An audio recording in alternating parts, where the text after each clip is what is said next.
So have you ever wondered, why does Jesus care so much about washing feet? He's generally well known for his teachings and his miracles, but less so about his hygiene requirements.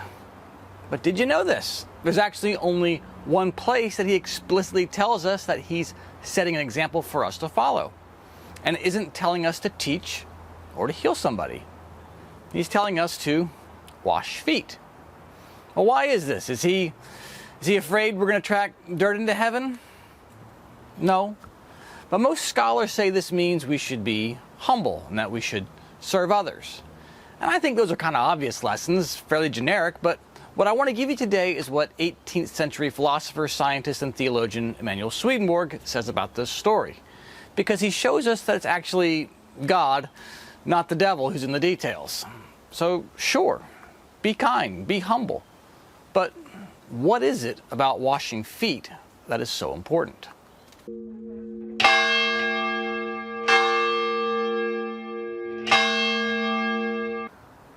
So this story is taken from the Gospel of John in the 13th chapter. Jesus has just made his triumphal entry into Jerusalem. The crowd's gone wild for him, but the fact is Jesus knows that his time is coming to an end. So he meets with his disciples in a rented room to celebrate the Passover. Now, these aren't going to be his last words, but it's true that the moment is big because this is the last time that they will be together as a group. So what does he do? Now, you'd think this would be the moment where he would do something grand. But instead, he does the opposite. He grabs a towel and he proceeds to wash Peter's feet. Now, Peter is stunned by this because this is the job of the lowest servant, and it certainly is not the job of the Son of God. And you really have to kind of take a moment to picture the scene here, because in those times, the roads are dirt. People wore sandals. So the feet aren't just a little smelly, but they're just completely filthy because all the dirt, it just clings to them. And you can't hide your stank feet either. And this is because back then the tables were low. And so if you're eating with friends, you're sitting reclined, your foul, muddy, nasty feet end up being on full display. So does Peter want clean feet? Yeah, you bet. But Peter wants no part of Jesus washing his feet. Peter understands respect. But then Jesus says to him, if I do not wash you, you have no part with me. Now, Peter definitely wants to be part of Jesus' team. No question about it. So he relents and Jesus washes his feet. But then Jesus says to him, do you know what I have done to you? You call me teacher and Lord, and you say, well, for so I am. If I then, your Lord and teacher, have washed your feet, you also ought to wash one another's feet. For I have given you an example that you should do as I have done to you. So there it is. Jesus explicitly states, this is the example. But he also asks a key question. Do you know what I have done to you? And that's our question. Do you know what Jesus did to Peter?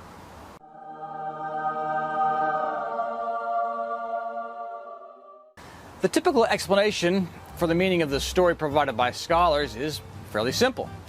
They say it was a display of Jesus' humility and servanthood. And in fairness, the disciples, they needed this example because these guys were known for debating among themselves who was the greatest, and not just in a who is likely to win the best looking disciple contest kind of greatness. But their idea was greatness was along the lines of which one of us is going to be as close to being a God himself kind of greatness. So yeah, these guys needed a lesson on humility. But what Swedenborg brings out is that, as with everything Jesus says and does, God really is in the details. So let's look a bit more closely at what happened here. How did the disciples' feet get dirty in the first place? Yeah, not complicated, I know. It's just from walking, right? It's just from moving through life.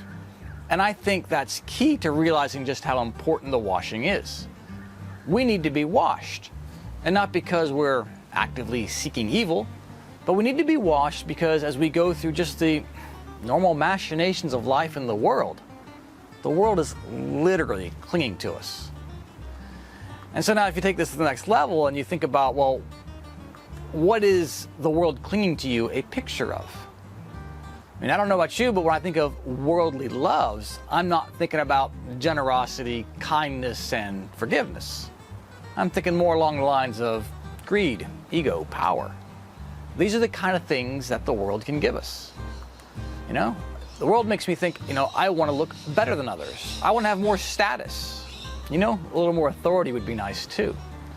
All of which are just ways in which we love ourselves. The symbolism here is pretty obvious because we say those loves are filthy, which is why we have to wash them. My personal experience with this teaching is that, I used to work in sales. And, there was constant pressure to meet targets, to find new customers, to outperform my coworkers.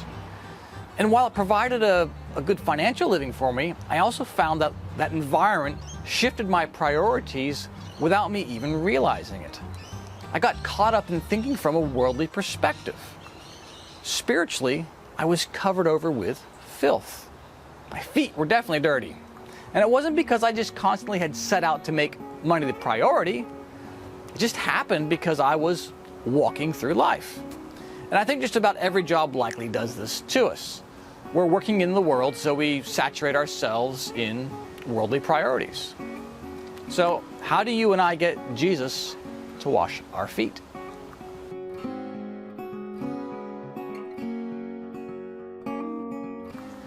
So there are a number of ways, really. A Bible study, a meditation, or really anything that just raises your mind up. Jesus uses water for washing, which, I know is a kind of obvious thing to do. But it's also done because water is a symbol for what Swedenborg calls natural truth. These are basic teachings, don't cheat, don't steal, don't lie. And yeah, I know they're simple, but can you imagine a person who's trying to meet sales quotas and targets being tempted to steal, cheat, or lie? I can. So we need these reminders. We need to wash our feet with water. And the key is this has to be something we do on a regular and a frequent basis. Some people find that, well, surprise, surprise, attending church does this for them. So, who knows? Maybe there was a reason God set up honoring the Sabbath as one of the 10 Commandments. But it's because we need to prioritize some time during the week for spiritual instruction and for resetting our priorities after being stuck in the working world. We have to seek out God. If we don't make spirituality a priority and make time for it, well, we're going to end up with dirty feet. And it's just going to be because we were walking through life. And so what Jesus is saying isn't that he cares so much about hygiene. I know some people like to take scripture super literally, but what he's trying to tell us is that the filth of the world is going to hinder and maybe even block the message that he's trying to send us. And if that happens, how can we be part of Jesus? That's why he says, if you want to be part of me, you've got to be washed. So yeah, the result of dirty feet is very simple. Our lives will mirror the lives of everybody else, and having the problems of everybody else. If we really want to be part of Jesus and to be part of his team, it means we have to live and think spiritually. It means we do not fear. It means we're content with our life. And this hard one, we have to even love those who hate us. But when you do those things, you won't be like everybody else. So if you can master this scripture, you're going to be well on your way to mastering life. Now, I'm not claiming that I'm there yet, all right? I'm not claiming perfection here. But I am saying that, Lord, I'm trying. So thanks so much for watching today.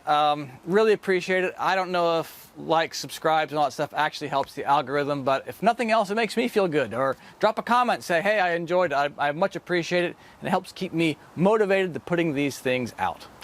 All the best to you on your journey. God bless.